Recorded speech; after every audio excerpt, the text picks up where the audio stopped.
नमस्कार दोस्तों, अपने राजस्थान के किसान आंदोलन का जो चैप्टर है तो आज हम पूरा करेंगे।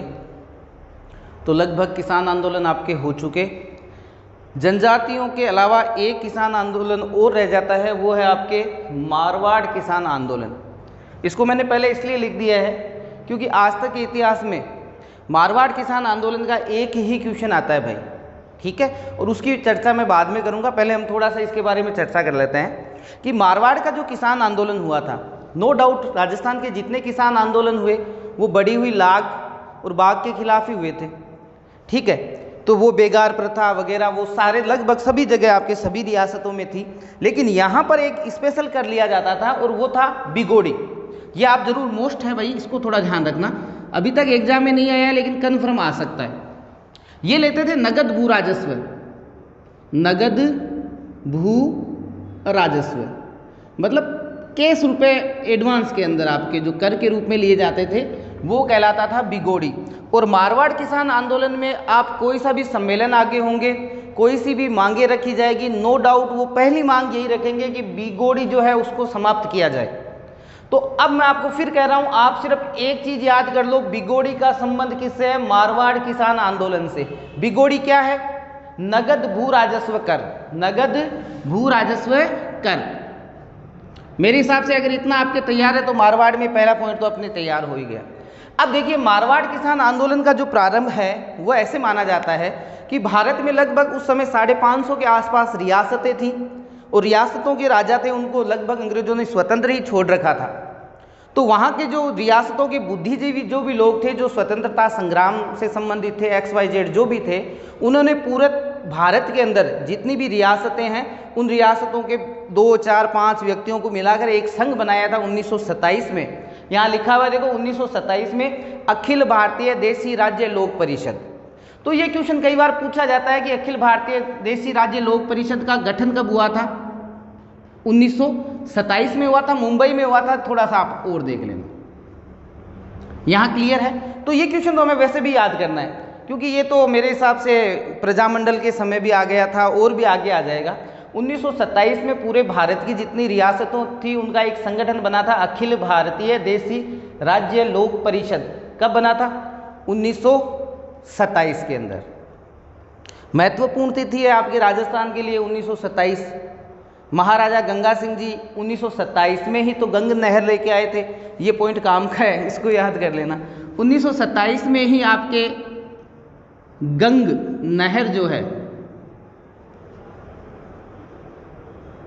ये भी राजस्थान में आई थी और इसी समय ये संगठन भी बना था। ध्यान रखें, ये हुसैनीवाला से आई थी, सतलज नदी पे।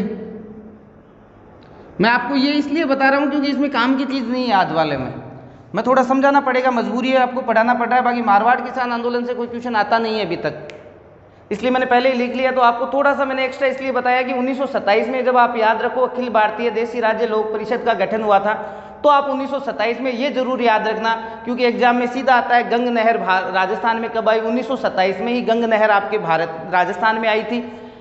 हुसैनीवाला पंजाब में है, फिरोजपुर के पास, वहां से ये निकाली गई है और सतलज नदी से निकाली गई है। ये आपके काम की चीज है अभी तक में, ठीक है। तो इसी से प्रभावित होकर, इस संघ से प्रभावित होकर राजस्थान में आपके मारवाड़ के जो स्वतंत्रता सेनानी कह सकते हो, जो आपके किसान आंदोलन से संबंधित जो व्यक्ति थे, उन्होंने एक संघ का गठन किया था 1929 में, 2 साल बाद, मारवाड़ देशी राज्य लोक परिषद। अब ऐसे तो तारीखों में जाते रहोगे तो बहुत कचरा हो जाएगा दिमाग में, थोड़ा सुनते रहो, ठीक है, रहे तो याद, नहीं तो नहीं सही।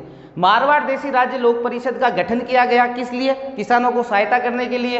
और इस का गठन करने वाले थे रणछोड़ दास गट्टाणी, ठीक है, रणछोड़ दास गट्टाणी। चलिए बहुत बढ़िया बात है, हो गया ये, आगे चलते हैं। अब देखिए 1932 में मारवाड़ के किसानों ने एक सम्मेलन किया था और वो नागौर की एक जगह थी डांगाबास। तो आपसे एग्जाम में सिर्फ इतना पूछ सकते हैं, ये सन नहीं पूछेंगे, आपसे एग्जाम में सिर्फ सीधा पूछ ले कि डांगाबास सम्मेलन का संबंध राजस्थान के किस किसान आंदोलन से है, तो डांगाबास सम्मेलन का सीधा सा संबंध आप किससे ले लोगे?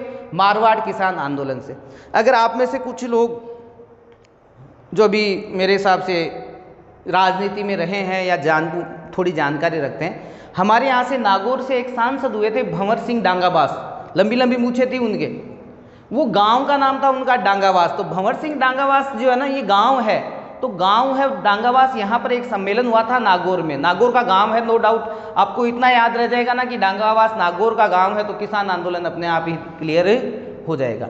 अब देखिए महत्वपूर्ण घटना कब घटित होती है, 1938। ये 3 घटनाएं आपके ध्यान में रहनी चाहिए भाई, तीनों ही घटनाएं जो है वो है 1938 की। पहली जो घटना थी वो थोड़ा ध्यान से दे, 1938 में सुभाष चंद्र बोस का जो है वो जोधपुर दौरा होता है। 1938 में सुभाष चंद्र जोधपुर आते हैं और यहाँ आकर वो यहाँ के लोगों को प्रेरित करते हैं, और उनसे प्रेरित होकर 1938 के अंदर ही यहाँ एक नया संगठन और बन के तैयार होता है, मारवाड़ लोक परिषद।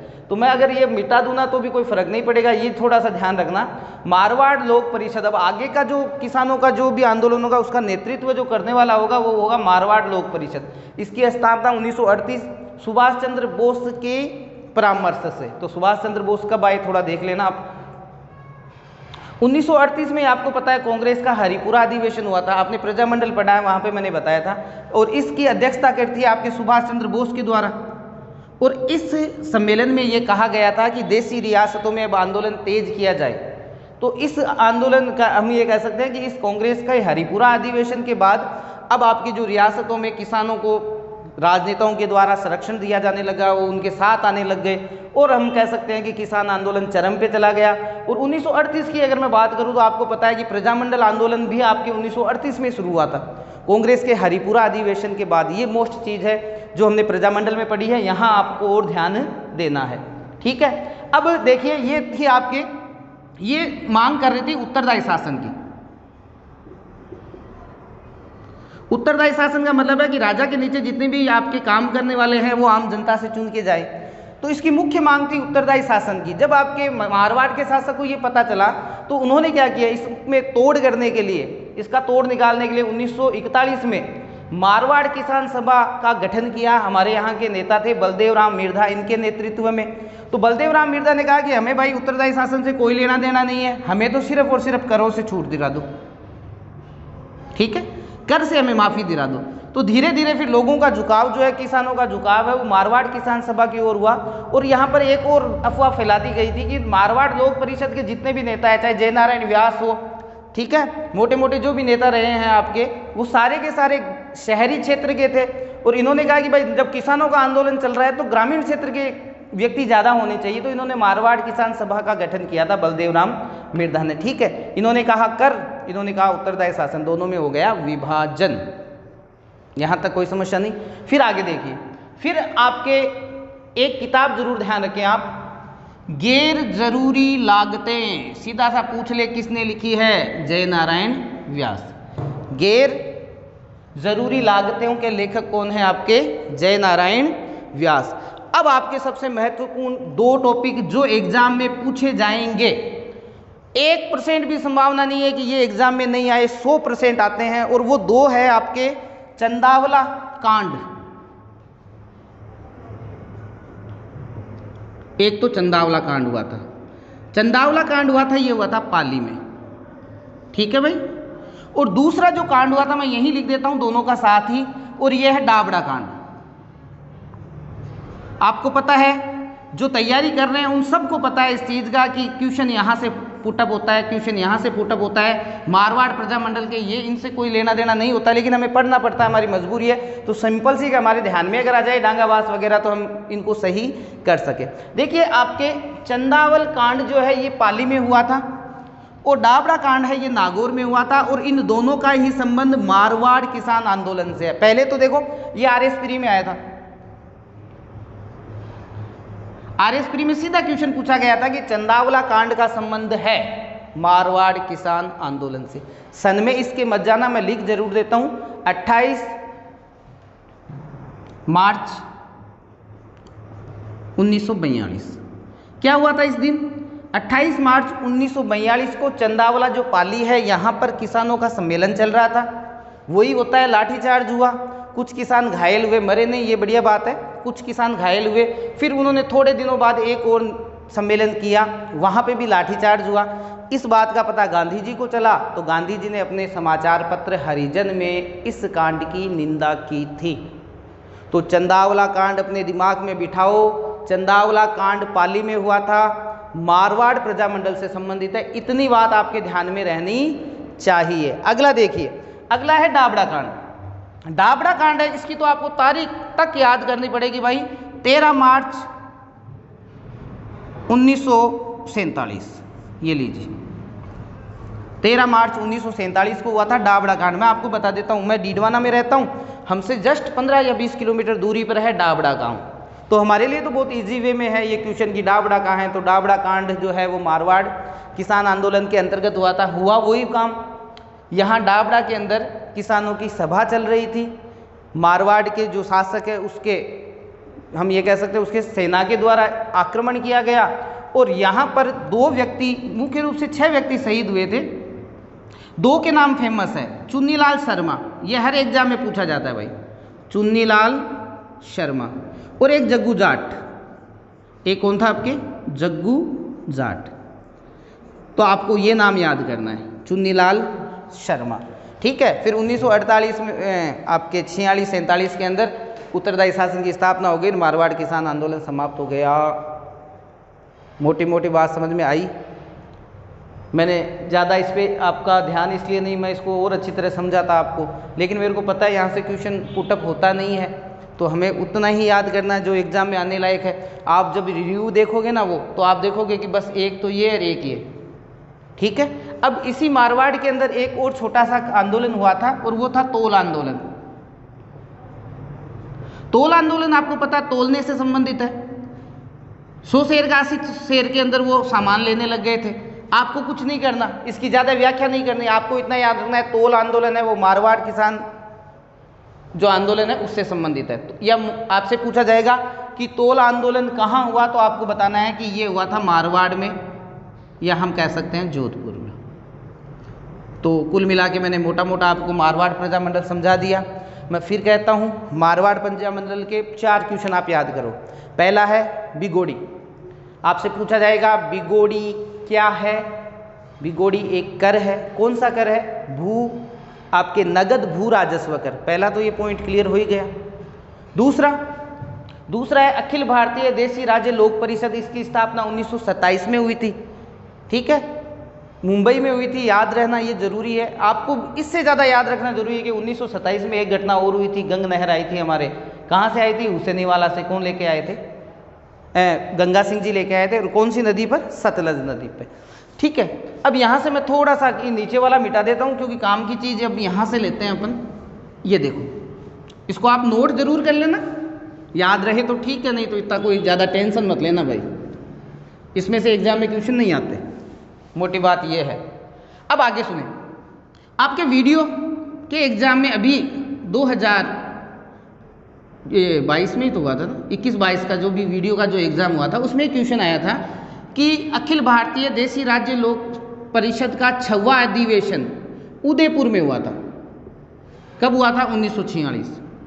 ये मैं जो आपको बताने जा रहा हूँ ये इस कैटेगरी का क्वेश्चन है जो हर एग्जाम में आपको पूछा जा सकता है।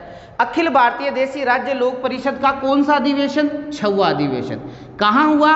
उदयपुर में हुआ। कब हुआ? 1946 में। और फिर मोस्ट में पूछा गया था किसकी अध्यक्षता में हुआ, तो आप कहोगे जवाहरलाल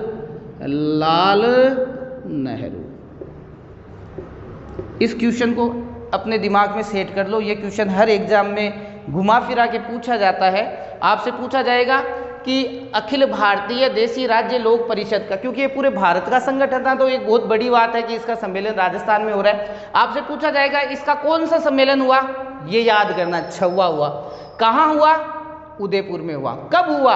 1946 में हुआ। किसकी अध्यक्षता में हुआ? जवाहरलाल नेहरू की।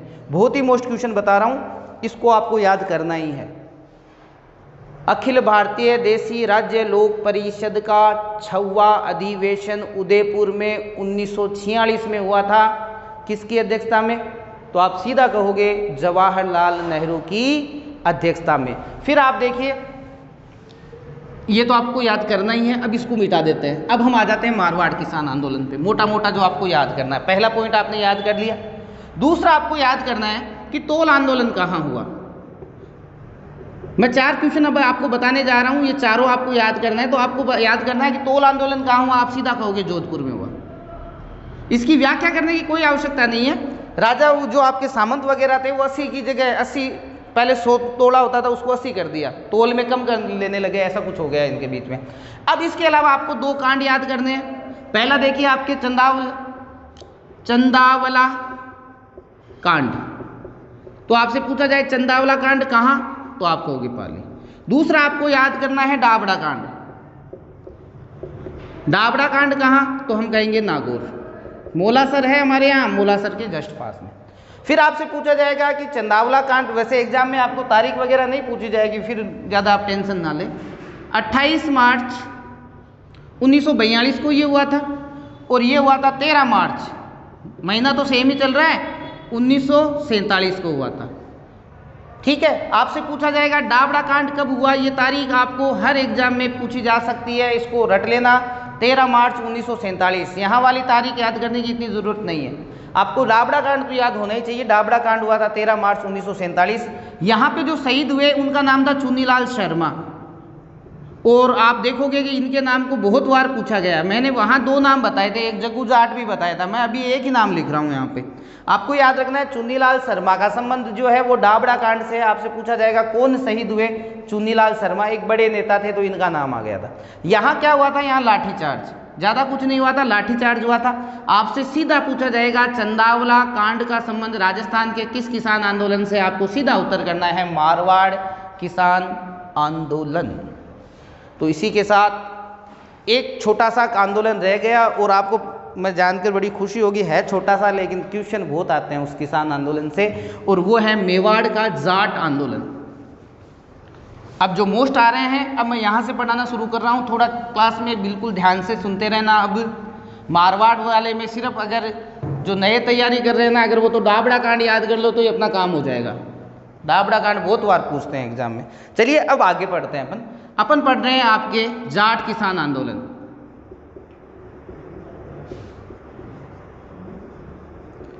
तो मैंने आपको पहले कल की क्लास में मैंने बताया था कि राजस्थान का जो पहला प्रथम कोई आंदोलन हुआ था, तो ये राजस्थान का प्रथम किसान आंदोलन था। राजस्थान का प्रथम किसान आंदोलन, तो नो डाउट 1897 से पहले शुरू होगा, क्योंकि 1897 बिजोलिया शुरू हुआ था, तो ये हुआ था 1880 में। कब हुआ था आपके 1880 के अंदर आपके इस आंदोलन का प्रारंभ हुआ था। और इसमें आपके एग्जाम में जगह पूछी जाती है, ध्यान रखना, मातृकुंडिया जगह पूछी जाती है। आपको उत्तर क्या करना है, मातृकुंडिया। कल ही बता दिया था मैंने आपके सेकंड ग्रेड टीचर में, ये 3 बार आया था क्वेश्चन, 3 से 4 बार आ चुका है, जिसमें सीधा पूछा जाता है कि मातृकुंडिया से प्रारंभ होने वाला किसान आंदोलन है। तो किसान आंदोलन में ध्यान रखना, आपके एक ही आंदोलन भी शुरू हुआ था। ठीक है, एक ही आंदोलन भी आपके मातृकुंडिया से हुआ था। एक ही आंदोलन जो हुआ था मोतीलाल तेजावत वाला, किसके द्वारा, मोतीलाल तेजावत। आज हम उसके बारे में पढ़ेंगे। यहाँ एक जगह मैं इसलिए कर रहा हूँ ताकि आपके ध्यान में रहे। मोतीलाल तेजावत के द्वारा जो एक ही आंदोलन प्रारंभ किया गया था, वो भी कहाँ से किया गया था, मातृकुंडिया से। और ये जाट किसान आंदोलन भी कहाँ से शुरू हुआ, मातृकुंडिया से। ये राजस्थान की पवित्र जगह है ना, राजस्थान का हरिद्वार कहते हैं इसको, लक्ष्मण झूला भी यहीं पर है, तो पवित्र जगह है, तो यहाँ से किसान आंदोलन आपके शुरू होते हैं। अब आपके पूछा गया था कि किसान आंदोलन, जबकि ये था जनजाति आंदोलन, तो जनजाति आंदोलन पूछ ले कि आपकी मातृकुंडिया से कौन सा शुरू हुआ, तो आप मातृकुंडिया से कहोगे एक ही आंदोलन। और अगर आपसे पूछ ले कि किसान आंदोलन कौन सा था, तो किसान आंदोलन मातृकुंडिया से हुआ था, वो कौन सा हुआ था, आपके जाट किसान आंदोलन, मेवाड़ में हुआ था। ये क्षेत्र कहाँ था, आपके मेवाड़। ये दोनों आप याद करो भाई, इसको एक बार लिख लो आप दोनों। एक ही आंदोलन भी यहीं से हुआ था, जाट आंदोलन भी यहीं से हुआ था। एग्जाम में दोनों के पूछे जाते हैं। ये जनजाति आंदोलन था, ये किसान आंदोलन था, दोनों में सिर्फ इतना ही अंतर है, इसको नोट कर लेना। अब हम आज पढ़ेंगे राजस्थान के जनजाति आंदोलन, और मैं आपको फिर कहता हूँ एग्जाम में क्वेश्चन जनजाति आंदोलन से इस बार काफ़ी पूछ रहे हैं। आप जैसे जो तैयारी कर रहे हैं ना, वो घबराते बहुत हैं। आपको पता है क्या, इस टॉपिक में से एक क्वेश्चन आना है। कितना आना है? एक। आप ये सोचो ना, आपने बिजोलिया तैयार कर लिया, उसमें से आ जाएगा, है ना। तो आप सारे के सारे रटने की कहाँ आवश्यकता है, जो मोस्ट जो आंदोलन है वही याद करो आप। क्वेश्चन एक आना है, एक क्वेश्चन के लिए आप क्या है, हर किसान आंदोलन में अगर आप डीपली चले गए तो आपका समय व्यर्थ जाएगा, आपके रिवीजन का टाइम नहीं मिलेगा। हमने बिजोलिया को अच्छी तरह पढ़ लिया, बेगू अच्छी तरह पढ़ लिया, ठीक है, नीम राणा वाला है वो आप देखोगे उन्हीं में से बार बार क्वेश्चन आ रहे हैं, इसलिए टेंशन ना ले। आप इतना मत सोचो कि हमें इतना बहुत सारा याद करना, अरे नहीं करना भाई। इसलिए मैंने मारवाड़ वाला भी नहीं बताया, नहीं मारवाड़ को मैं लेके बैठ जाता ना भी औरों की तरह समझाने को, मेरे को पता है क्वेश्चन आना ही नहीं है वहाँ से, तो मोटा मोटा आपने देख लिया, थोड़ा सा पढ़ लेना, दाबड़ा कांड आएगा कुल मिला के। चले आगे, आज हम पढ़ रहे हैं राजस्थान के जनजातीय आंदोलन। तो देखिए राजस्थान में जो जनजातीय आंदोलन, जनजाति आप समझ रहे होंगे, जो वनों में रहने वाले हैं, एसटी के लोग, एसटी के लोग, इनके द्वारा आंदोलन किया गया। ज़्यादा व्याख्या में ना जाए, मैं 3 कारण बताऊंगा इनके द्वारा जो आंदोलन किए गए थे, आपको तीनों ही कारण याद करने ही है। देखिए पहला कारण था जनजातियों का आपके आंदोलन करने का। 53 में यहाँ के शासक हुए थे स्वरूप सिंह। यहाँ के शासक कौन थे आपके? स्वरूप सिंह। इस स्वरूप सिंह ने क्या किया, डाकन प्रथा पे रोक लगा दी। आपको पता है डाकन प्रथा क्या होती है? हम गाँव में देखते हैं ना, किसी औरत को कहते हैं ये बच्चों को मार देती है, खा जाती है, जादू टोना कर देती है, डाकन है ये। तो जब पहले किसी पे शक हो जाता था ना कि ये डाकन है, तो वो क्या करते थे, गांव वाले उस महिला को मार डालते थे। तो ये डाकन प्रथा ज़्यादातर आदिवासियों में प्रचलित थी, और इस डाकन प्रथा पर सर्वप्रथम रोक लगाने वाली राजस्थान की कोई रियासत थी, वो थी मेवाड़।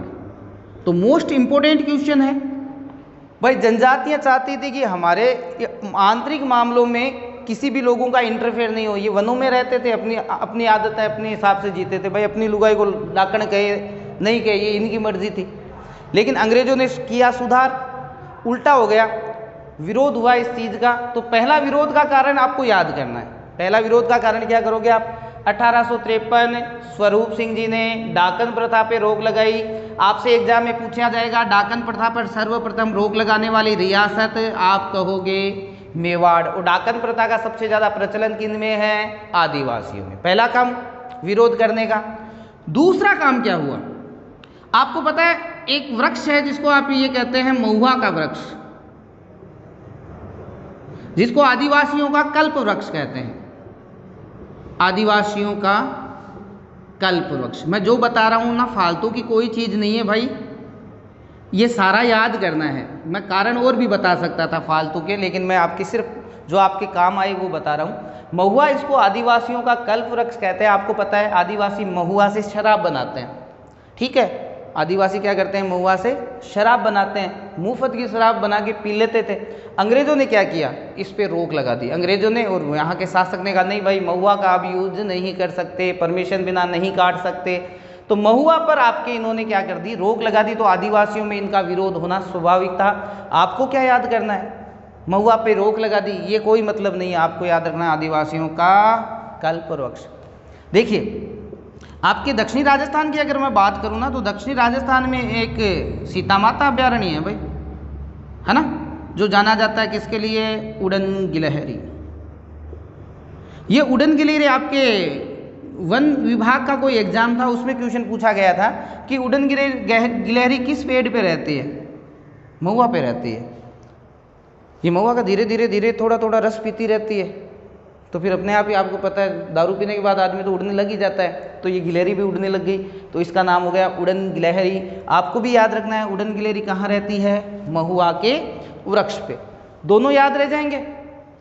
तीसरा कारण देखो, तीसरा कारण आपके हमने पढ़ा था 1857 की क्रांति, उसी समय आपके आ गया था 1841 ईस्वी में मेवाड़ भील कोर की स्थापना हुई।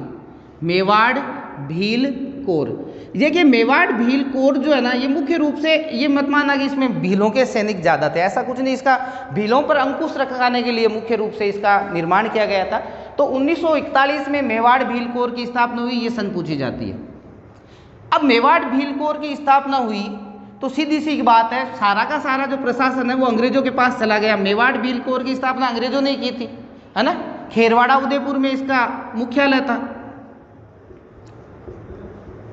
अब अंग्रेज क्या करने लगे, यहाँ इसमें से जो प्रमुख भीलों को तो नौकरी से जो मेवाड़ के महाराणा ने क्या किया, अपनी सेना में जो भील थे, आपको पता होगा, आपने महाराणा प्रताप पढ़ा है, पुंजा भील था एक, है ना। और आपने पढ़ा होगा कि मेवाड़ के राज चिन्ह में एक तरफ तो राजा होता है और दूसरी तरफ कौन सा होता है, भील सैनिक होता है। इसका मतलब भील जो थे उनकी सेना में थे मेवाड़ की। और हम पढ़ते हैं कि महाराणा प्रताप का परम मित्र था आपके पुंजा भील।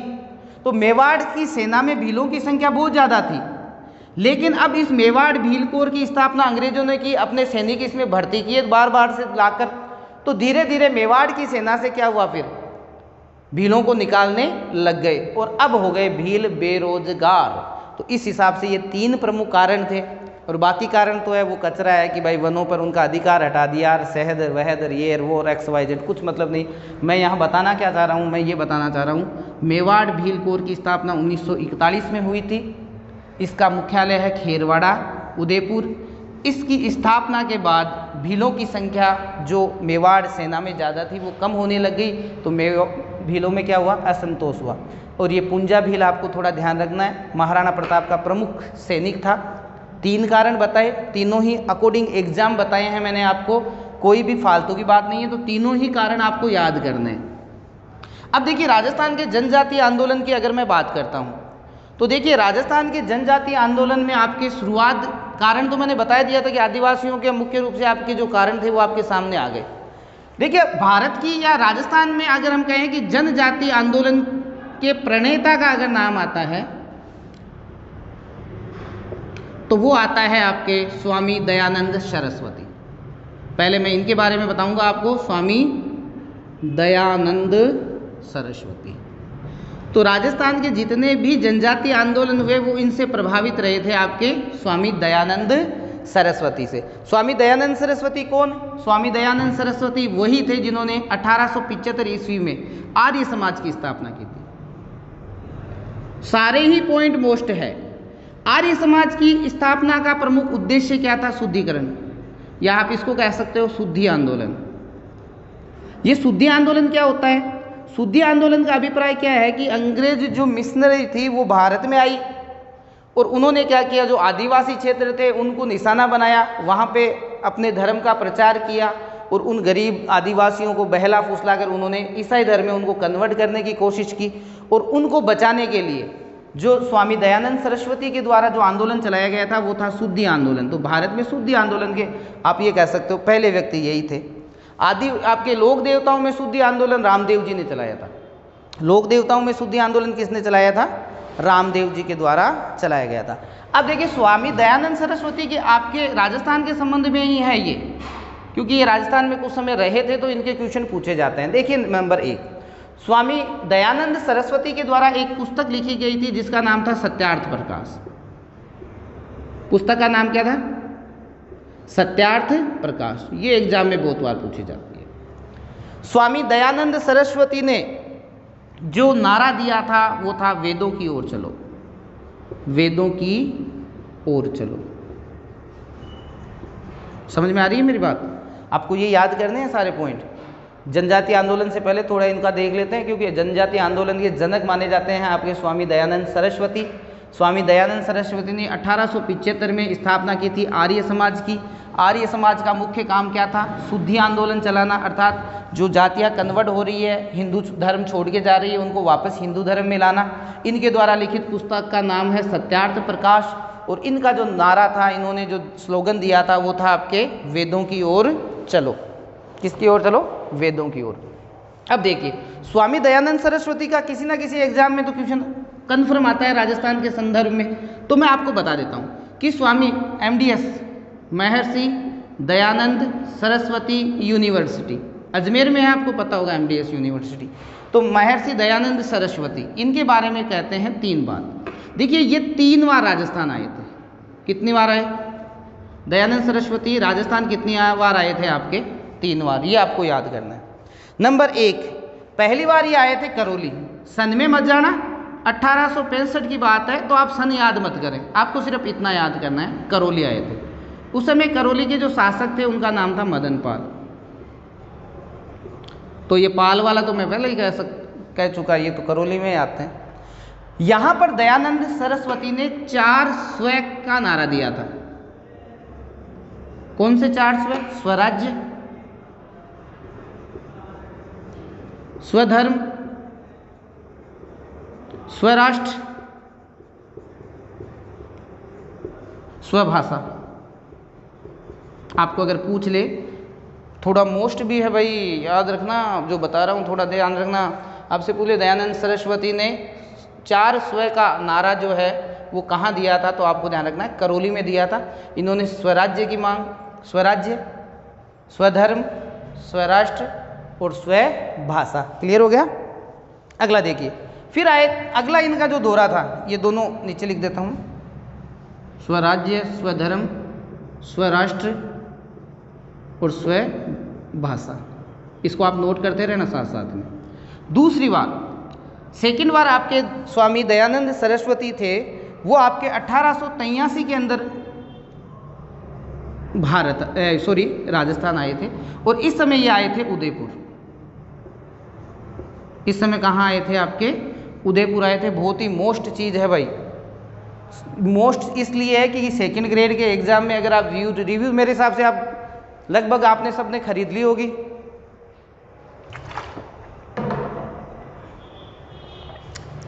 रिव्यू नहीं खरीदी हो तो खरीद लेना, ठीक है ना। यहां पर इन्होंने स्थापना की थी परोपकारिणी सभा। आपसे सीधा पूछ लेते हैं कि स्वामी दयानंद सरस्वती के द्वारा परोपकारिणी सभा की स्थापना कहाँ की गई? तो स्वामी दयानंद सरस्वती के द्वारा उदयपुर के अंदर परोपकारिणी सभा की स्थापना की गई थी, और इसके पहले आपके अध्यक्ष बनाए गए थे सज्जन सिंह। ये सज्जन सिंह आपके मेवाड़ के शासक थे उस समय के। बहुत ही अच्छा क्वेश्चन बनता है ये भी। अब इन्होंने दूसरा काम क्या किया, ये एग्जाम में बार बार पूछा जाता है। इन्होंने पिछोला झील के किनारे बैठकर, मैं ये कहता हूँ पिछोला झील नहीं कहकर आप ये कह सकते हो, इन्होंने उदयपुर में अपनी जो पुस्तक थी ना सत्यार्थ प्रकाश, इसको पूरा किया। यानी सत्यार्थ प्रकाश का अधिकांश भाग जो है वो उदयपुर में लिखा गया। सत्यार्थ प्रकाश का अधिकांश भाग कहाँ लिखा गया था? आपके उदयपुर में। मोस्ट कहे भाई ये क्वेश्चन मेरे हिसाब से आप कई जो पहले तैयारी कर रहे हैं, जिन्होंने 1-2 बार तैयारी कर ली है, शायद उनके तो ध्यान में है, तो मैं मानता हूँ अच्छी बात है। बाकी जो नए तैयारी कर रहे हैं उनके तो बिल्कुल ध्यान में नहीं है। एग्जाम में सीधा क्वेश्चन आता है, स्वामी दयानंद सरस्वती ने सत्यार्थ प्रकाश पुस्तक का अधिकांश लेखन कहाँ किया? उदयपुर। पहला ही ऑप्शन उसमें मिलता है अजमेर, जबकि अजमेर नहीं करना है आपको, क्या करना है भाई? उदयपुर। क्लियर हो गया? और आखिरी फिर उनका अगला जो दौरा था वो था 1883। ये मैं मिटा देता हूँ, 1883 चल रहा है, तो 1883 में वो गए जोधपुर। ठीक है, और जोधपुर के उस समय के शासक थे जसवंत सिंह सेकंड। बड़े रंगीन किस्म के आदमी थे भाई, सेकंड थे ये। इनकी प्रेमिका थी नन्ही जान। आप नन्ही भगतन पढ़ते हो कई जगह, नन्ही भगतन वेश्या थी। भगतन का मतलब यही होता है यहाँ पे। अब यहाँ पे हुआ क्या, ये जसवंत सिंह जी शराब के नशे में क्या करते थे, इस नन्ही जान की पालकी को पूरे जोधपुर में लिए फिरते थे। पालकी के कंधा लगा के चलते थे ये नन्ही जान के। ठीक है, जब ये दयानंद सरस्वती ने देखा तो दयानंद सरस्वती ने इनको काफ़ी डांटा, और डांटने के बाद ये सुधर गए। तो सीधी सी बात है, नन्ही जान को लगी ठेस, तो नन्ही जान ने फिर क्या किया, इनको जो दूध होता है उस दूध में कहते हैं कांच पीस के मिला के या जहर कुछ भी दिया था, वो दे दिया, जिससे उनकी तबीयत खराब हुई। और फिर उनकी 1883 में ही, यहाँ देख लेना, 1883 में ही आपके अजमेर में मृत्यु हो गई। अजमेर में मृत्यु। दयानंद सरस्वती को बताने का मेरा मुख्य उद्देश्य है, क्योंकि एग्जाम में क्वेश्चन आता है, मैं थोड़ा सा छोड़ जाता तो गड़बड़ी हो जाती है आपके। तो हमने पढ़ा दयानंद सरस्वती के बारे में।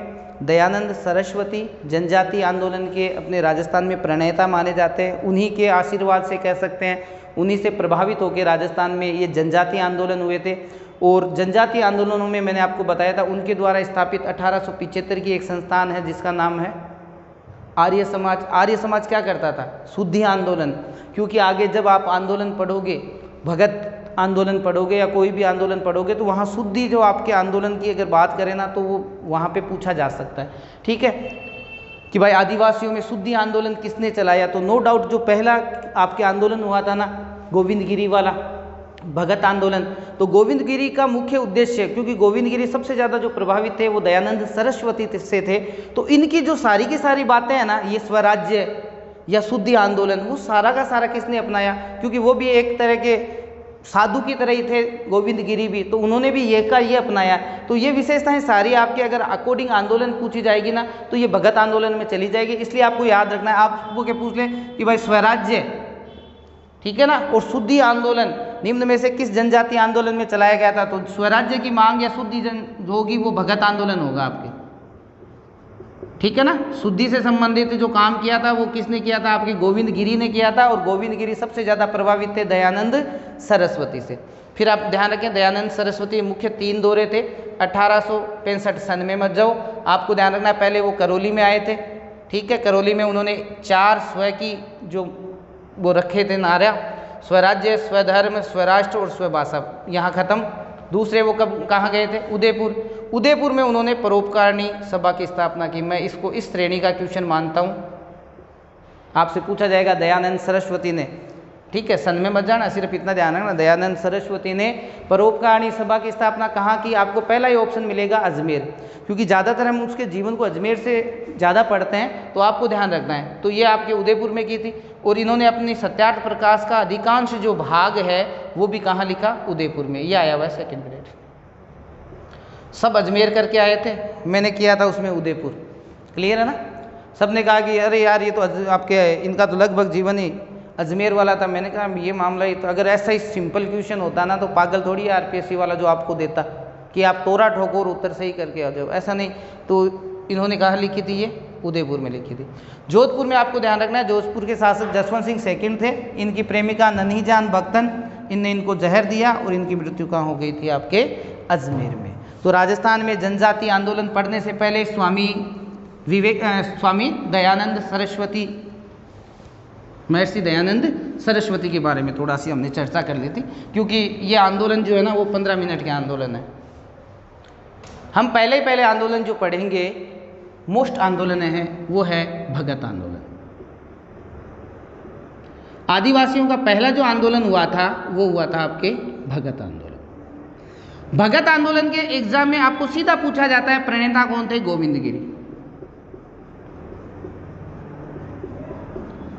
पहले तो क्वेश्चन यहीं से शुरुआत कर लेते हैं, भगत आंदोलन के प्रणेता गोविंद गिरी।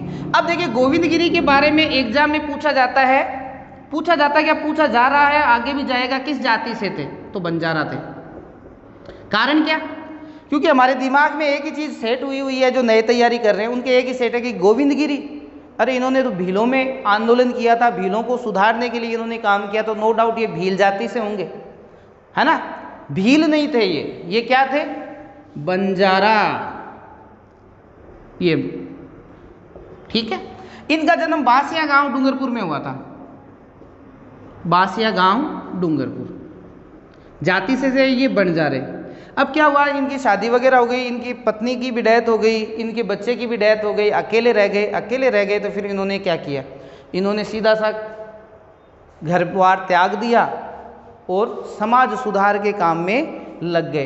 तो इन्होंने जो भगत आंदोलन चलाया था वो आपको ध्यान रखना है, किसके लिए चलाया था? आपके समाज सुधार के लिए चलाया गया था। इनके गुरु का नाम था राजगिरी। ये हाड़ौती क्षेत्र के महंत थे, इनके गुरु का नाम था राजगिरी। थोड़ा देख लेना, इन्होंने इनसे दीक्षा प्राप्त की और फिर समाज सेवा में लग गए। भीलों में सामाजिक सुधार के लिए, मैं फिर कहता हूं, ये राजनीतिक आंदोलन नहीं था। ये क्या नहीं था? ये राजनीतिक आंदोलन नहीं था, ये था सामाजिक सुधार। कि भीलों के अंदर जो समाज में जितनी भी बुराइयां हैं उनको दूर करने के लिए जो आंदोलन चलाया गया था, उस आंदोलन का नाम था उस आंदोलन का नाम था भगत आंदोलन। याद रह जाएगा। सामाजिक सुधार, आपको अगर पूछ ले कि राजनीतिक आंदोलन, तो ये राजनीतिक आंदोलन नहीं होगा। राजनीतिक आंदोलन था एक ही आंदोलन, एक ही आंदोलन, वो राजनीति से प्रेरित था, ये था समाज सुधार से प्रेरित। तो आपको सामाजिक सुधार के लिए ये आंदोलन किया गया था और भीलों को सीधा सा कह दिया गया था, ठीक है, कि भाई आप क्या नहीं करोगे, ये मांस मदिरा इनका सेवन नहीं करोगे, दारू वगैरह छोड़ दोगे, ये लूटपाट है इन सबको त्याग दोगे, और इनमें आपसी प्रेम को बढ़ाने के लिए, क्योंकि जो भील होते हैं उनमें कबीले होते हैं और ये कबीले आपस में लड़ते झगड़ते हैं, तो इनको आपसी प्रेम को बढ़ाने के लिए इनके द्वारा एक महत्वपूर्ण काम किया गया था। और ये देखो 1883 में इन्होंने स्थापना की थी संप सभा, और संप सभा की स्थापना इन्होंने की थी सिरोही में। संप सभा की स्थापना कहाँ की? सिरोही।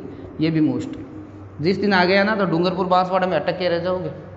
जिस दिन पूछ लिया ना कि संप सभा की स्थापना कहाँ हुई, क्योंकि संप सभा भगत आंदोलन ये बांसवाड़ा डूंगरपुर से आप पढ़ते हो, वागड़ क्षेत्र से पढ़ते हो, जबकि आपको ध्यान रखना है संप सभा की स्थापना सिरोही में हुई थी।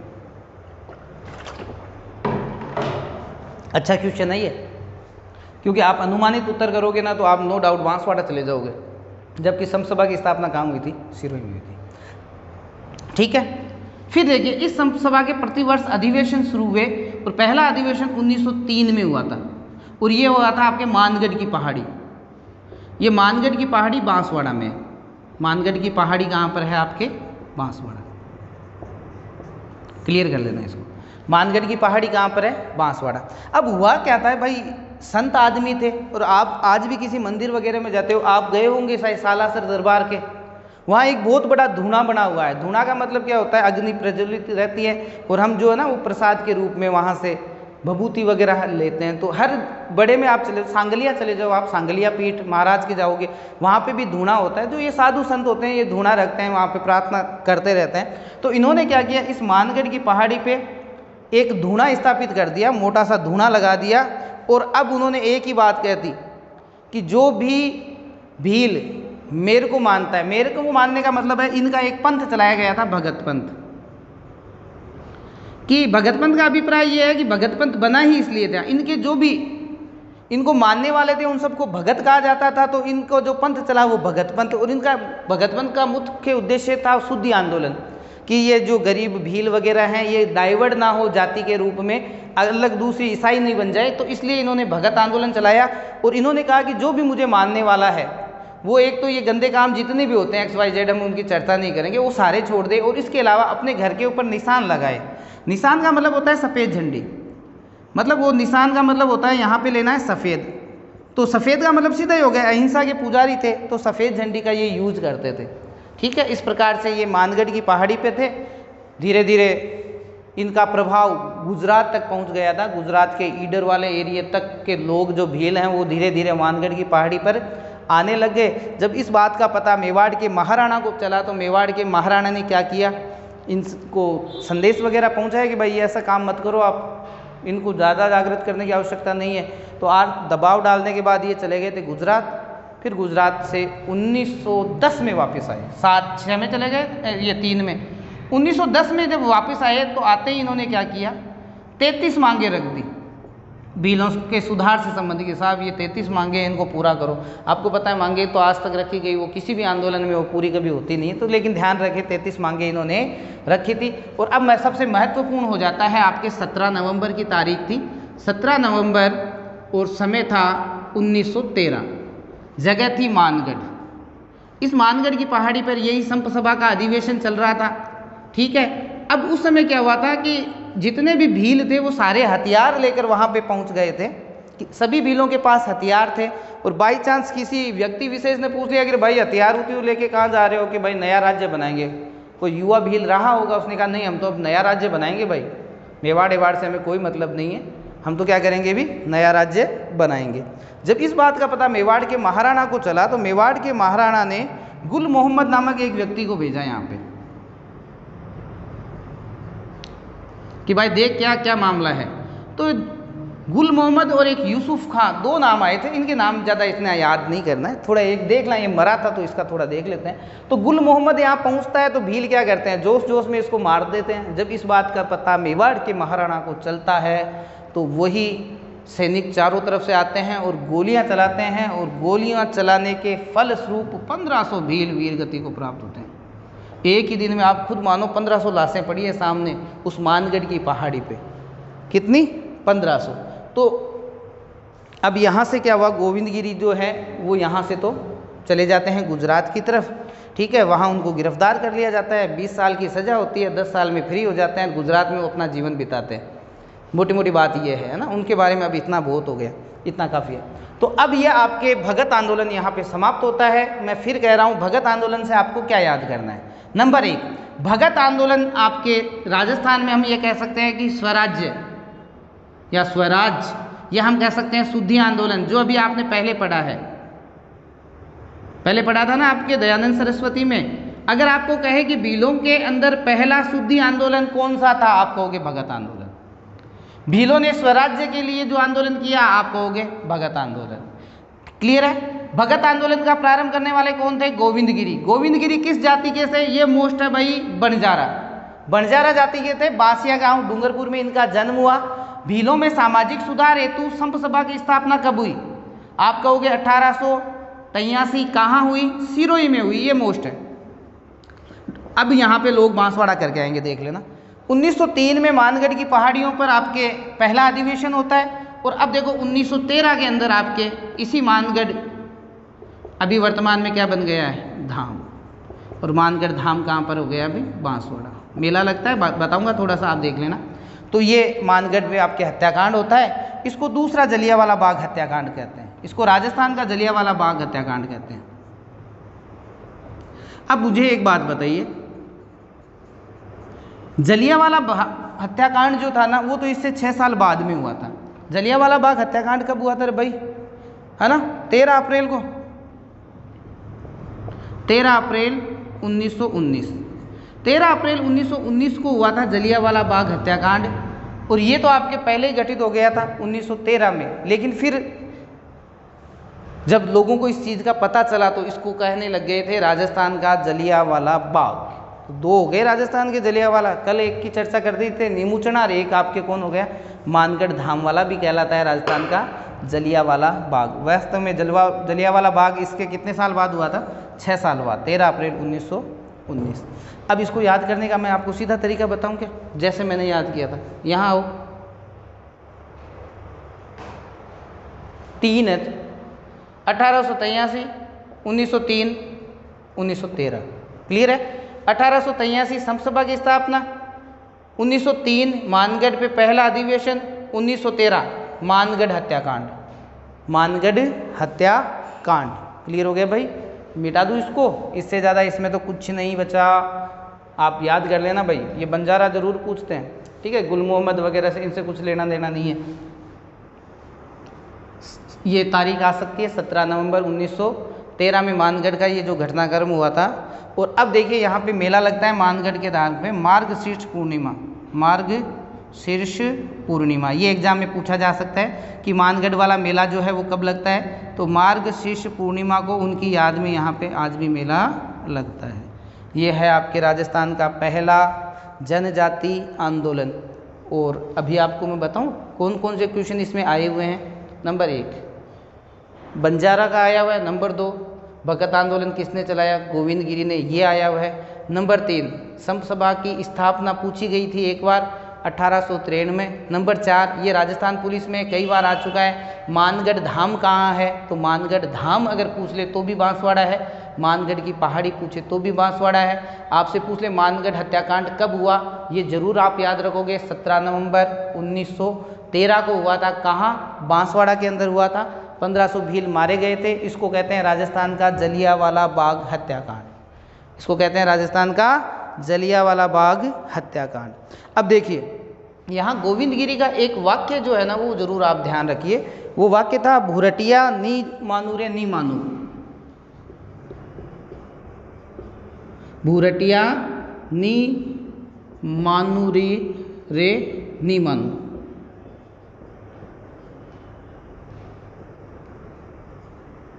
इसको मोस्ट करो, इसको नोट कर लो, कहीं नहीं मिलेगा ये आपको, क्योंकि ये माध्यमिक शिक्षा बोर्ड की किताब में है।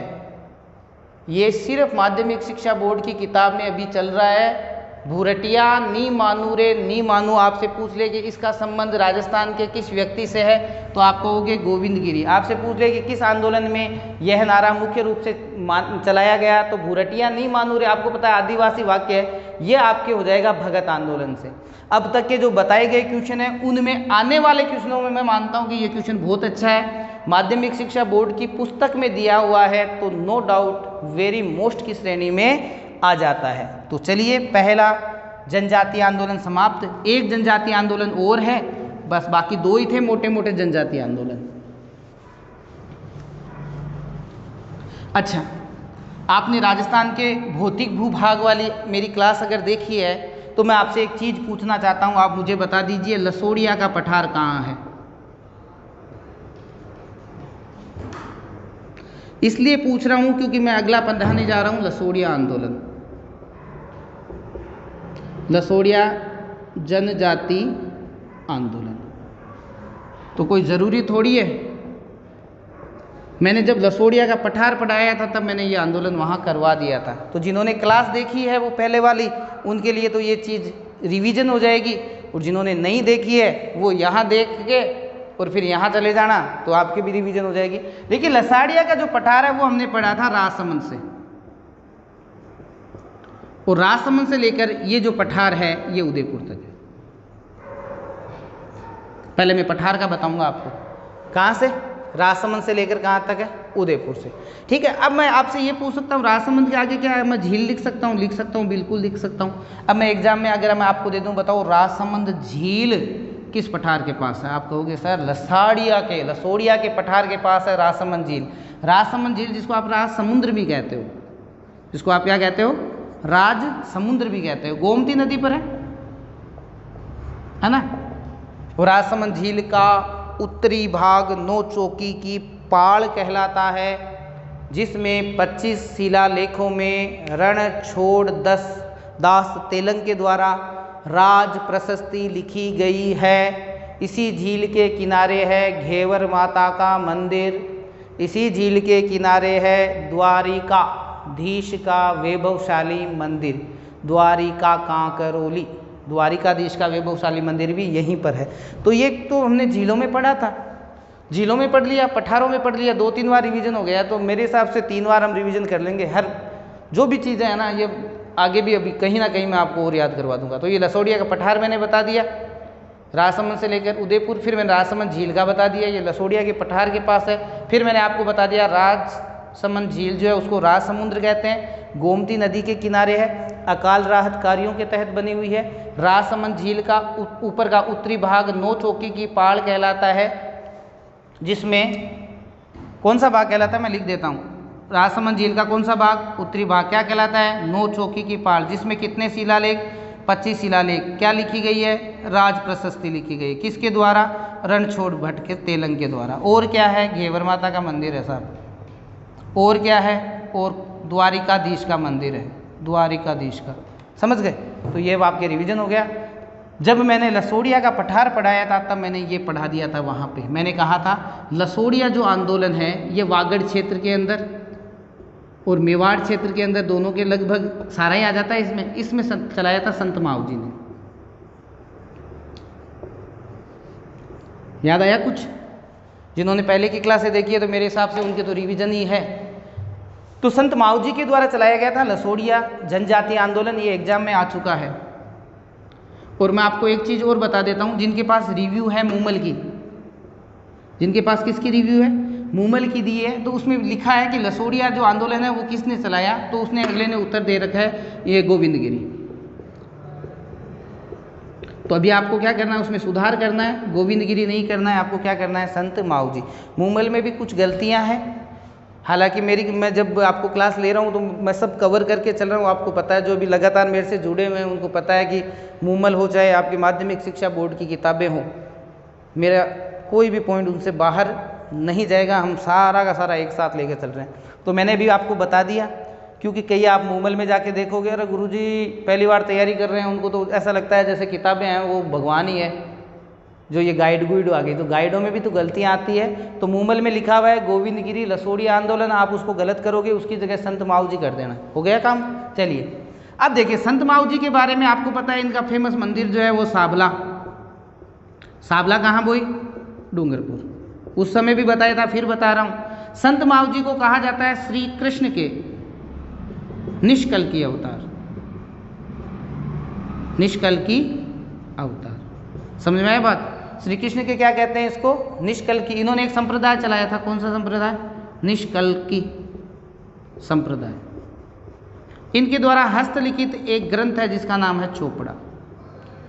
अगर आपने मेरा एक क्लास और देखी है प्राचीन भौगोलिक उपनाम, उपनाम में जब मैंने वागड़ पढ़ाया था आपको, तो संत माऊ जी का मैंने वहाँ पे भी आपको बताया था कि इसकी भाषा कौन सी है? बागड़ी। चोपड़ा की भाषा कौन सी हो गई? बागड़ी हो गई। तीसरी बार बता रहा हूँ मैं, ये जो बताया ना अभी, ये मैं तीसरी बार बता रहा हूँ, क्योंकि जीके एक बार से तैयार नहीं होता, हम बार बार इसका रिवीजन करते रहें, कम से कम 10 बार रिवीजन होता रहे तब जाके होगा। भौगोलिक उपनाम में अगर आप भूल गए तो मैंने आपको पठार में करवा दिया, पठार से भी आपके भी ध्यान में नहीं आया है, तो मैंने फिर आपके जनजातियों में भी ये सारी चीज़ें एक बार आपके वापस रिवीजन करवा दी।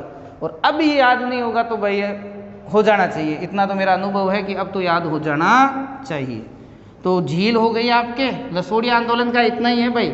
वागड़ क्षेत्र या मेवाड़ क्षेत्र में ये आंदोलन संत माऊ जी के द्वारा चलाया गया था। चलिए आखिरी आंदोलन, थोड़ा पानी पी लेता हूँ।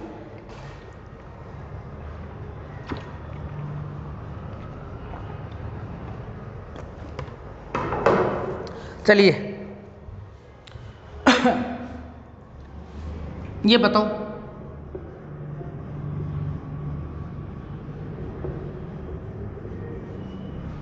भूमट का पठार क्या मैंने आपको करवाया है? आप कहोगे हाँ सर अरावली में आपने करवाया तो था। तो मैंने भूमट के पठार के बारे में आपको बताया था कि इस पठार का जो विस्तार है उदयपुर के पास में है डूंगरपुर के पास में है बांसवाड़ा। सही है? तो पहले तो आप ये पठार रिवीजन कर लो। भूमट का पठार कहाँ से कहाँ तक है? उदयपुर, डूंगरपुर, बांसवाड़ा। उदयपुर, डूंगरपुर, बांसवाड़ा। पहले देखी हुई है या नहीं? ठीक है। अब जब मैंने आपको भूमट का पठार पढ़ाया था, मैंने कहा एक आंदोलन भी याद करो। आपके एक ऐसा जनजाति का आंदोलन जिसको भूमट का आंदोलन भी कहते हैं, देख लो चाहे आपके। तो आप कहोगे हाँ सर याद तो आया, आपने लिखाया था। मैंने कहा था ये आंदोलन अगर आपसे पूछे भूमट का आंदोलन तो आप कहना एक ही आंदोलन, क्योंकि ये भूमट क्षेत्र में चलाया गया था। तो आपको ध्यान रखना, इसको आप क्या कहोगे? भूमट आंदोलन, हम एक ही आंदोलन। और ये जो आंदोलन था अभी मैंने पहले आपको बता दिया था कि मातृकुंडिया से शुरू हुआ था।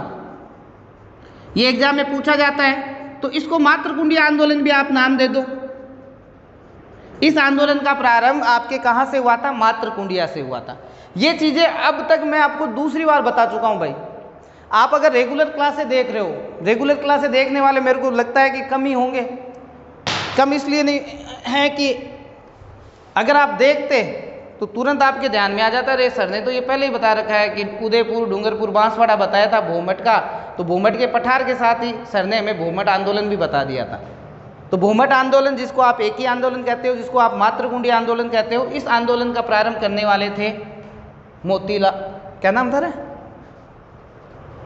उसने नाम नहीं किया, मोतीलाल ही है, मोतीलाल तेजावत। आंदोलन का प्रारंभ करने वाले कौन थे? मोतीलाल तेजावत। इस आंदोलन की सिर्फ आपको दो बातें याद रखनी है, ज़्यादा कुछ याद करने की आवश्यकता नहीं है। मोतीलाल तेजावत या आपके जो एक ही आंदोलन है, इसकी दो ही बातें याद करनी है। दो कौन सी सुनना, अगर आपका थोड़ा सा दिमाग चलता है तो देख लेना, क्योंकि कचरा पढ़ने से कोई मतलब नहीं है। इस आंदोलन के दो ही प्रश्न आज तक के इतिहास में पूछे गए हैं और पूछे जाएंगे। हम पढ़ रहे हैं एक ही आंदोलन। तो जो एक ही आंदोलन है वो किस क्षेत्र में प्रारंभ हुआ? कि साहब भूमट में हुआ। तो क्या मैं इसको भूमट आंदोलन कह दूं? कि हाँ साहब बिल्कुल आप भूमट आंदोलन कहते हो। ये शुरू कहाँ से हुआ? तो सर ये मातृकुंडिया से हुआ। तो क्या मैं इसको मातृकुंडी आंदोलन भी कह सकता हूँ? तो हाँ बिल्कुल कह सकते हो, कहाँ समस्या, मातृकुंडी आंदोलन भी इसको कहते हैं। अच्छा, इस आंदोलन को प्रारंभ करने वाले कौन थे? तो हम कहेंगे मोतीलाल तेजावत, मोतीलाल तेजावत। पहला क्वेश्चन तो यहाँ से आ गया, दूसरा क्वेश्चन यहाँ से आ गया, तीसरा किसने? मोतीलाल तेजावत। देखिए मोतीलाल तेजावत स्वयं जाति से ओसवाल थे। ओसवाल का मतलब जैन जाति के थे, लेकिन आदिवासियों के विकास के लिए इन्होंने काम किया। एक ही आंदोलन एक राजनीतिक आंदोलन था जिसका प्रारंभ कहाँ से हुआ? आपके मातृकुंडिया से हुआ था। अब इसके बारे में सुनिए, मोतीलाल तेजावत को आदिवासियों का मसीहा कहा जाता है। पहली बात, मोतीलाल तेजावत को आदिवासी बाऊजी कहते थे, ये मोस्ट कर दो। छोटी छोटी चीजें होती है जो एग्जाम में पूछी जाती है। मोतीलाल तेजावत को आदिवासी लोग क्या कहते थे? बाऊजी, बाऊजी के नाम से जानते थे। हम पढ़ते हैं इनको आदिवासियों का क्या कहा जाता है? मसीहा कहा जाता है। इनको आदिवासियों का संत माऊजी भी कहा जाता है। क्लियर है? आदिवासियों के संत माऊजी। मैं फिर कह रहा हूँ, ये आएगा एग्जाम में। मोतीलाल तेजावत को क्या कहते थे? बाऊजी। आपसे पूछा जाएगा आदिवासी बाऊजी किसको कहते थे? पहला नाम आएगा गोविंद गिरी, दूसरा मोतीलाल तेजावत। तो आपको ध्यान रखना है कौन थे आपके? बाऊजी थे मोतीलाल तेजावत। मसीहा कहते हैं ओसवाल जाति जैन। ठीक है, यहाँ तक हो गया। अब सुनते रहिए। इन्होंने दो काम किए। ये आंदोलन तो शुरू तो हो गया। इन्होंने सबसे पहले आपके अकॉर्डिंग एग्जाम में कहता हूँ मेवाड़ पुकार। एक तो ये, एक आपको याद रखना नीमड़ा कांड। बस ये आंदोलन यहीं समाप्त। आपसे सीधा पूछा जाएगा मेवाड़ पुकार का संबंध किससे है? आपसे पूछा जाएगा मेवाड़ पुकार का संबंध किससे है? तो आप कहोगे मेवाड़ पुकार का संबंध किससे है? एक ही आंदोलन से। अब क्या थी ये मेवाड़ पुकार? सुन लो कि मोतीलाल तेजावत ने अपनी 21 सूत्रीय मांगे लिखकर भेजी। मतलब भाई बात है, मांगा लिखकर की भेजी, मेवाड़ के महाराणा के पास भेजी, और इस मांगों को क्या नाम दिया गया? मेवाड़ पुकार। कोई लंबी चौड़ी इसकी व्याख्या नहीं है, तो आपको ध्यान रखना है मेवाड़ पुकार अगर आपसे पूछ रहे तो आपको ध्यान रखना है मेवाड़ पुकार जो है उसका संबंध पूछेंगे आपको, इसकी व्याख्या नहीं पूछेंगे। इसमें कितने सूत्रीय मांगे थी? 20 थी, 22 थी, 24 थी, 25, कोई मतलब नहीं। आपको इतना ध्यान रखना है मेवाड़ पुकार का सीधा संबंध है एक ही आंदोलन से। समझ में है? अब देखो, एक है नीमड़ा कांड। 7 मार्च 1922। नीमड़ा जो जगह है वो सिरोही में है भाई, ये भी ध्यान रखें। नीमड़ा जगह कहाँ पर है? सिरोही में। इस नीमड़ा जगह पे एक ही आंदोलन से संबंधित किसान आपके आदिवासियों का सम्मेलन चल रहा था। ठीक है, तो एक अंग्रेज अधिकारी था सैटन। इस सैटन ने क्या किया? इनको घेर के गोलियां चलाई, सैकड़ों आपके आदिवासी लोग मारे गए। तो ये कहलाया नीमड़ा कांड। ये सेकंड ग्रेड में आया था। मैं ऐसे नहीं कह रहा हूँ, आप रिव्यू मिला के देखना ज़रूर। आपको ऐसे लगना चाहिए कि सर जो बता रहे हैं वो सही है। ठीक है, और रिव्यू में भी आपको पता है अलग अलग रिव्यू में कुछ क्वेश्चन इसमें कम मिलते हैं, कहीं उसमें ज़्यादा दे देते हैं। तो मेरे तो लगभग, क्योंकि मैं एग्ज़ाम करवाता हूँ तो मेरे सारे ध्यान में रहते हैं ये क्वेश्चन। उसमें आया था कि नीमड़ा कांड का संबंध है, तो वहाँ पर आपको ध्यान रखना नीमड़ा कांड का संबंध किससे है? एक ही आंदोलन से। और अब आखिरी में आपको एक और पॉइंट बता देता हूं भाई, हाकिम व हुकुम का नारा। हाकिम व हुकुम का नारा किस किस आदिवासी आंदोलन में? अब आदिवासी नहीं करके आपको कहते किस आंदोलन में दिया गया? तो हाकिम और हुकुम का जो नारा है वो दिया गया था आपके एक ही आंदोलन में। कौन से आंदोलन में दिया गया था? आपके एक ही आंदोलन में। वापिस सुनना, एक ही आंदोलन समाप्त हो गया, तारीखों में नहीं फंसना, मैं नोट्स में मिल जाएगी। 21 के लगभग की पूरी घटना है, 21 में शुरुआत है। तो एक ही आंदोलन जिसको भोमट मातृकुंडी आंदोलन भी कहते हैं, प्रारंभ करने वाले मोतीलाल जी तेजावत कौन थे? ओसवाल जाति के जैन थे। इनको आदिवासियों का मसीहा और आदिवासी इसे प्रेम से बाऊजी कहते थे, ये मैं मानता हूँ मोस्ट है। इनको संत माऊजी भी कहा जाता है, आदिवासियों के संत माऊजी। इन्होंने इस आंदोलन में क्या किया? 2 काम किए। पहला काम किया कि इन्होंने एक 21 सूत्रीय मांग पत्र रखा जिसका नाम था मेवाड़ पुकार। आपको पता है कोई सी भी पुकार हो राणा महाराणा के पास जाती है तो वो मान्य नहीं होती, तो मेवाड़ पुकार भेजी, हालांकि कुछ हुआ नहीं। दूसरा, इस एकी आंदोलन में एक कांड हुआ था, नीमड़ा कांड सिरोही के अंदर हुआ था। 7 मार्च 1922 को यहाँ पे आपके आदिवासियों का सम्मेलन चल रहा था एकी आंदोलन के तहत। तो फिर ये सैटन ने गोलियां चलाई, काफ़ी भील आदिवासी जो है वो मारे गए। इसको भी, नीमड़ा को भी ध्यान रखें, इसको भी हम कह सकते हैं जलियांवाला बाग। इसको भी हम क्या कह सकते हैं, जलियांवाला बाग। अब आप सोचोगे गुरुजी कितना हो गया, 3 हो गया, ध्यान रख लीजिए। नीमड़ा को भी कई जगह, कई पुस्तकों में इसको भी जलियांवाला बाग की संज्ञा दी गई है। तो पहले तो आपको ध्यान रखना है, अगर जलियांवाला बाग से पूछेंगे तो तीनों ऑप्शन नहीं आएंगे। फिर समस्या क्या होती है, आपके 2 ऑप्शन ध्यान में है। आपको पता है नीमूचना हो गया, आपको पता है मानगढ़ की पहाड़ी वाला हो गया, दोनों ही ऑप्शन में नहीं आए, उत्तर कर देना नीमड़ा। उत्तर क्या कर दोगे भाई, नीमड़ा। अब यहाँ पे गोलियाँ चलाई गई, ठीक है, मोतीलाल जी तेजावत अंडरग्राउंड हो गए। अंडरग्राउंड हो गए तो फिर महात्मा गांधी ने अपील की कि मोतीलाल जी तेजावत जी आप क्या करो, सरेंडर कर दो, आत्मसमर्पण कर दो, मैं वकील हूँ, केस लड़के आपको निकाल लूँगा बाहर। तो इन्होंने आत्मसमर्पण कर दिया। गांधी जी ने कह तो दिया था, लेकिन गांधी जी कभी आए नहीं वकालत करने, बेचारे 10 साल तक जेल में सड़ते रहे। और 10 साल के बाद फिर इंदिराज सभा एक मेवाड़ की बनी हुई है, राजा की एक इंदिराज सभा थी, उस इंदिराज सभा ने अपनी ओर से प्रयास करके इनको वहाँ जेल से छुड़ाया। तो बाकी की जो है ना, ये तो सिर्फ कहानियों में अच्छी लगती है कि भाई चलो मैं और थोड़ा लंबा खींच दूँ क्लास को, लेकिन मोटी मोटी बात हो चुकी। इससे बाहर कोई क्वेश्चन अकॉर्डिंग एग्जाम नहीं जाएगा। चले आखिरी पढ़ लेते हैं, मीणा।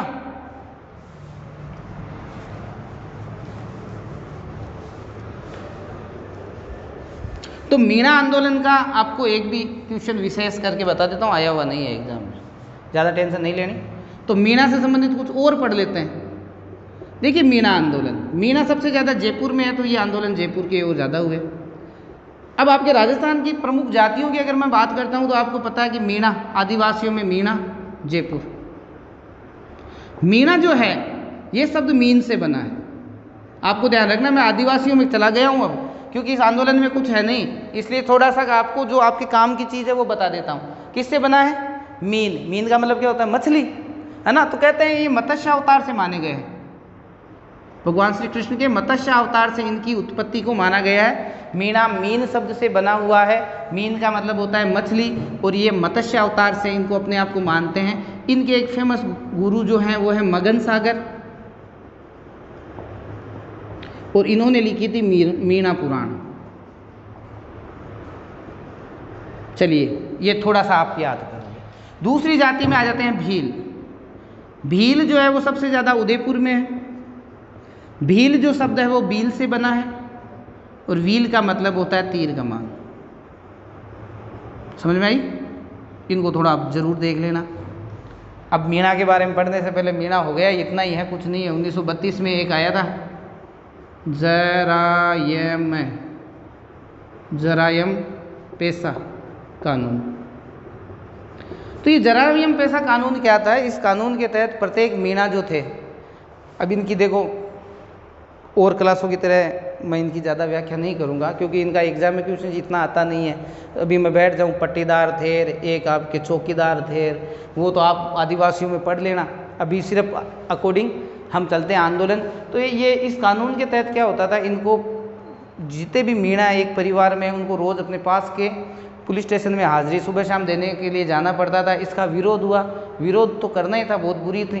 तो ऐसे स्थिति में क्या हुआ, फिर ये मगन सागर जी ने इसका नेतृत्व किया, आंदोलन चला, और कभी जरायम पेशा समाप्त हुआ ही नहीं। ठीक है, स्वतंत्रता के बाद ये ख़त्म हुआ था। तो ये है आपके किसान आंदोलन, आदिवासी आंदोलन। इसको शॉर्ट में सल्टा दिया क्योंकि इसमें से क्वेश्चन आने वाला भी नहीं है, इतना ही है, जरायम पेशा वाला है, ज़्यादा आप टेंशन ना लें। अब कल से साइको की और हिंदी की क्लास है, क्योंकि उनके घर में भी शादियां हैं भाई। आप मेरे से मांग करते हो, मैं भी कोशिश करता हूं, आपको पता है, मैं भी कोशिश कर रहा हूं कि जल्दी से जल्दी रीट का एक बार का सिलेबस है ना, मैं आपके पास पहुंचा दूं।